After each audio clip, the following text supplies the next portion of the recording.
Assalamualaikum warahmatullahi wabarakatuh. Nama saya Muhammad Rehan Anak Karyaman, NPM 173.19015.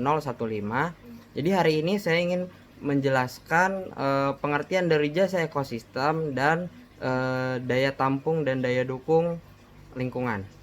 Di sini saya sudah merangkum. Yang pertama ada jasa ekosistem merupakan manfaat yang diperoleh manusia dari ekosistem.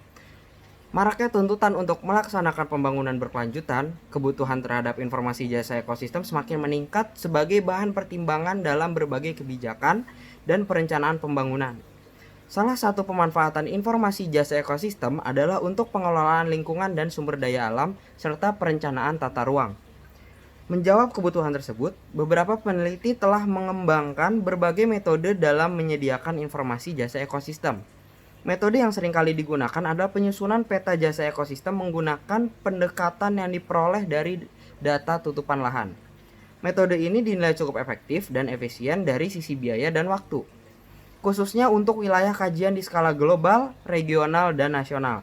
Mengingat data tutupan lahan pada skala tersebut dapat diperoleh dengan mudah.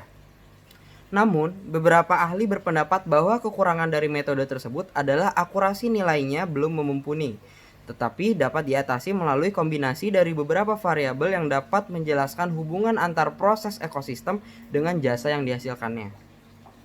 Lalu berdasarkan Undang-Undang Nomor 32 Tahun 2009 tentang perlindungan dan pengelolaan lingkungan hidup, pengertian tentang daya dukung dan daya tampung lingkungan, yaitu daya dukung lingkungan hidup adalah kemampuan lingkungan hidup untuk mendukung perkehidupan manusia, makhluk hidup lain, dan keseimbangan antar keduanya. Sedangkan daya tampung lingkungan hidup adalah kemampuan lingkungan hidup untuk menyerap zat, energi, atau komponen lain yang masuk atau dimasukkan ke dalamnya. Secara operasional, kajian ilmiah menetapkan daya dukung dan daya tampung lingkungan hidup dengan pendekatan konsep jasa ekosistem dengan pengembangan asumsi sebagai berikut.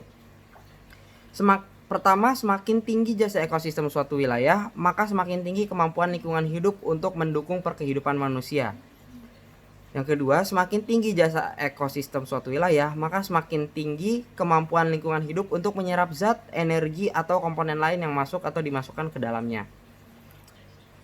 Jasa ekosistem pada habitat bumi ditentukan oleh keberadaan faktor endogen dan dinamika faktor eksogen yang dicerminkan dengan 3 komponen, yaitu kondisi ekoregion atau bentang lahan, lalu kondisi penutup lahan, dan yang ketiga tipe vegetasi sebagai penaksir atau proksi.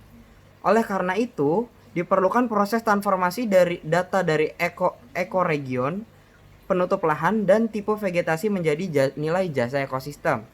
Proses penyusunan daya dukung dan daya tampung lingkungan hidup didahului dengan inventarisasi potensi dan permasalahan sumber daya alam dan lingkungan hidup. Mendasari pasal 6 ayat 2 Undang-Undang Nomor 32 Tahun 2009 tentang perlindungan pengelolaan lingkungan hidup, bahwa kegiatan inventarisasi dilaksanakan untuk memperoleh data dan informasi mengenai sumber daya alam, antara lain yang pertama, potensi dan ketersediaan, yang kedua, jenis yang dimanfaatkan, dan yang ketiga, bentuk penguasaan. Sekian penjelasan tentang jasa ekosistem dan daya dukung dan daya tampung.